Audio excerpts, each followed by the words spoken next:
Bonjour frères et sœurs, et pour ce moment de dévotion de ce mercredi, le sujet que j'ai choisi, c'est imiter Christ. Le verset, le 1 Jean chapitre 2, verset 6 nous dit, celui qui dit qu'il demeure en lui doit marcher aussi comme il a marché lui-même. Donc, pourquoi le chrétien doit-il imiter Christ? Donc, c'est le sujet de notre réflexion aujourd'hui. Pour commencer, je dois vous dire que la nature elle-même nous donne des quantités d'exemples d'apprentissage de bonnes choses par l'imitation. Si certains d'entre vous, vous avez des chaînes de National Geographic, il y a plein de documentaires sur la nature qui nous enseignent plein de choses sur la nature des animaux. Nous voyons que même pour les animaux, quand les petits naissent, c'est soit le père ou la mère qui prennent en charge l'éducation de leurs petits, comme nous-mêmes, les humains, nous sommes supposés le faire.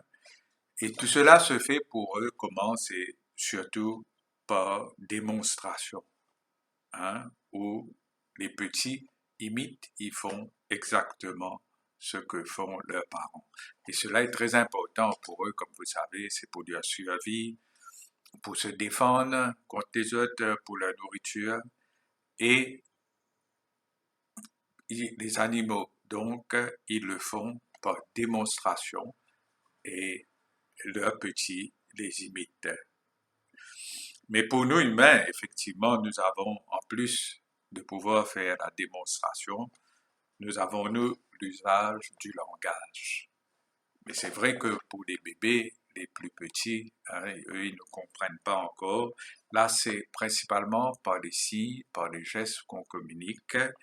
Et plus on grandit, à ce moment-là, le langage entre en jeu. Et, et c'est par cela que nous instruisons nos enfants.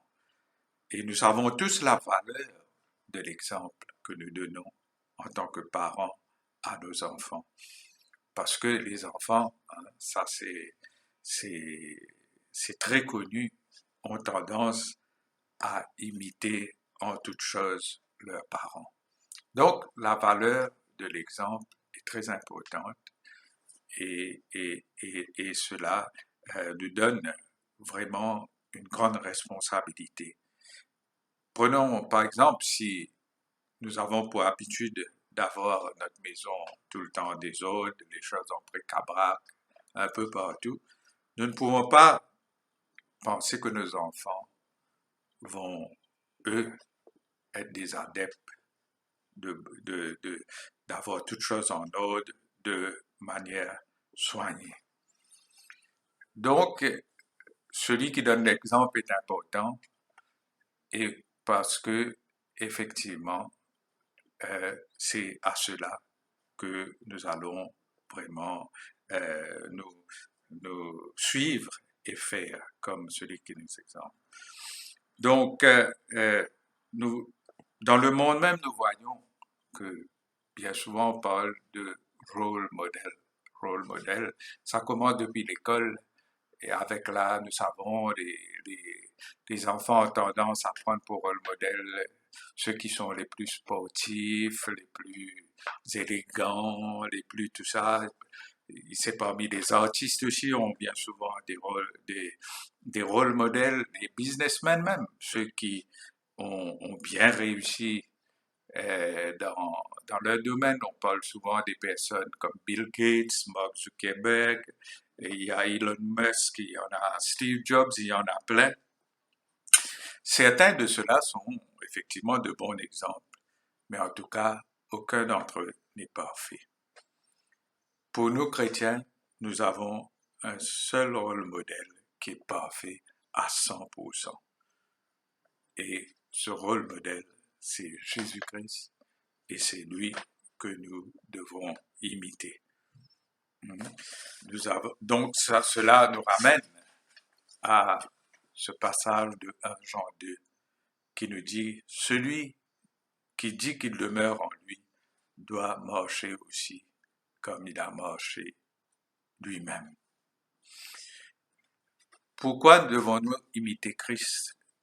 La première chose, c'est pour nous-mêmes, pour notre propre bien.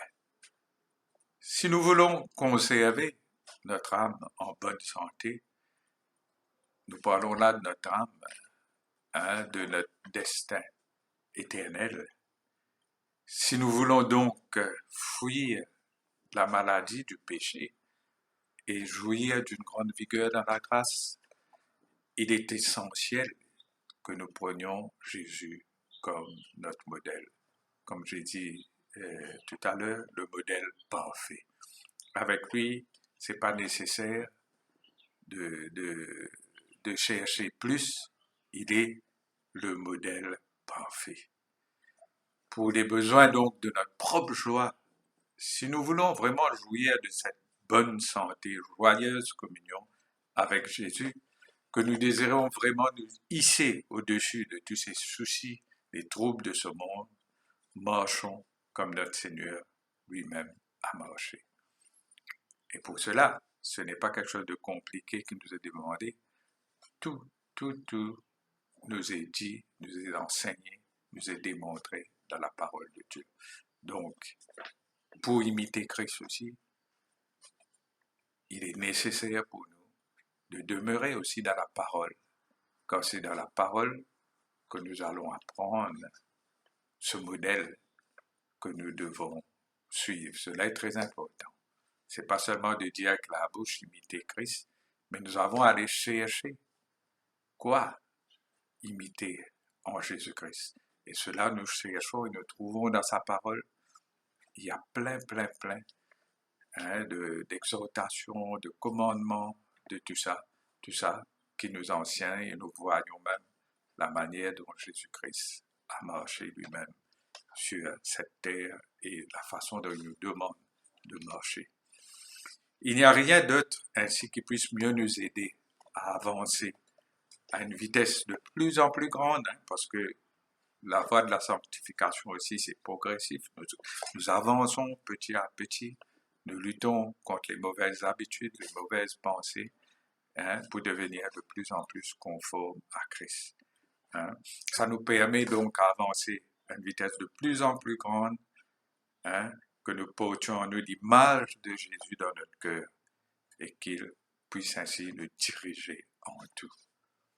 C'est donc quand, soutenus par la puissance de l'Esprit Saint, nous avons la force de marcher dans les pas de Jésus.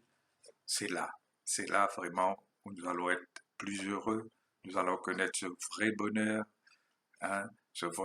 cette paix dans notre âme, et nous aurons cette certitude d'être des enfants de Dieu, et nous serons aussi connus des autres comme des disciples de Jésus-Christ.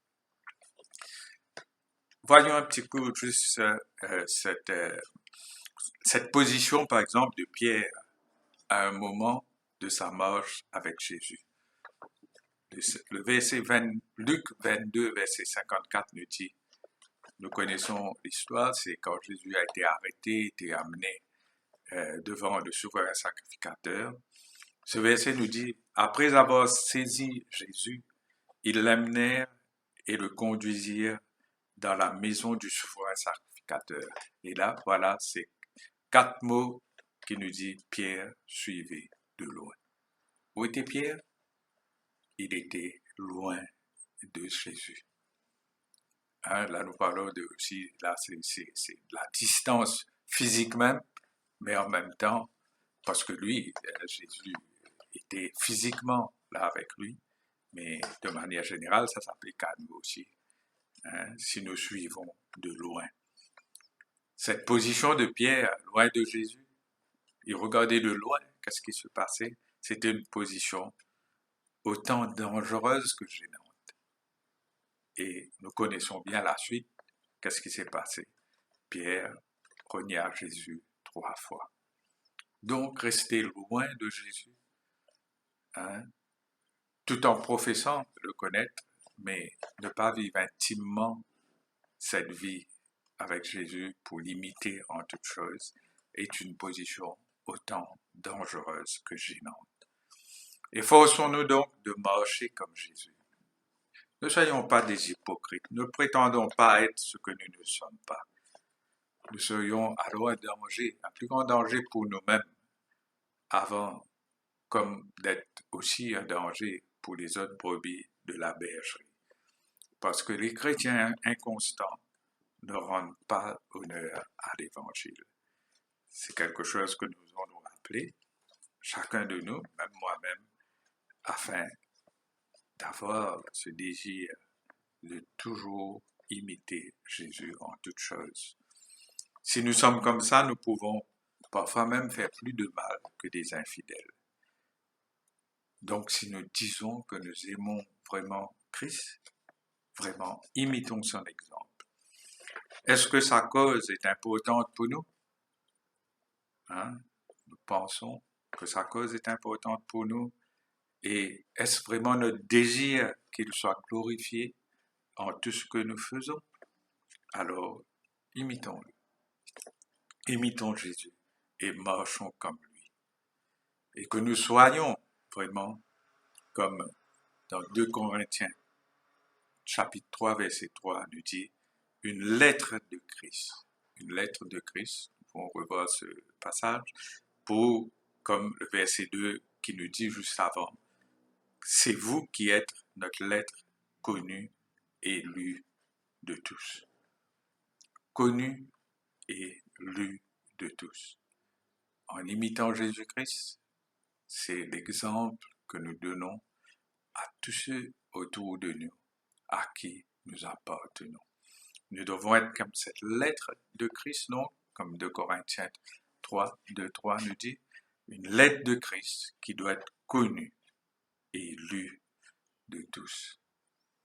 N'oublions pas que le chrétien, il n'est pas appelé à être un agent secret pour se cacher, qui marche dans l'ombre, qui fait des choses, comme on dit en notre créole, en bas, qui doit cacher tout ce qu'il vit, tout ce qu'il fait, parce qu'il est un agent secret. Il ne faut pas qu'on sache qui il est. Il est là tranquillement en train de faire son travail à l'insu des autres. Non, le chrétien n'est pas un agent secret. Mais lui, il doit vivre comme une lettre connue et lue de tous. Marchons donc dans les pas de Jésus, imitant de Jésus, dans ses paroles, dans ses pensées, dans ses actions, dans tout ce que nous faisons en tant que chrétiens. Donc, que nous nous efforcions à imiter le parfait modèle, le modèle à 100% parfait, qui est Jésus-Christ, notre Seigneur. Que Dieu donc nous soutienne par son Esprit Saint, afin que nous marchions en imitation de Jésus-Christ. Que Dieu ainsi nous donne la force de marcher comme Jésus-Christ.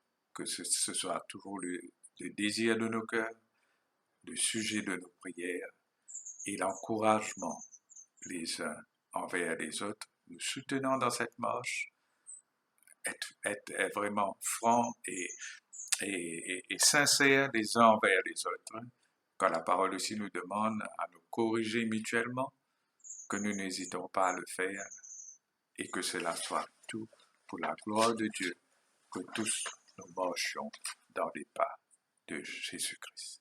Que Dieu nous bénisse et nous donne sa force. Amen.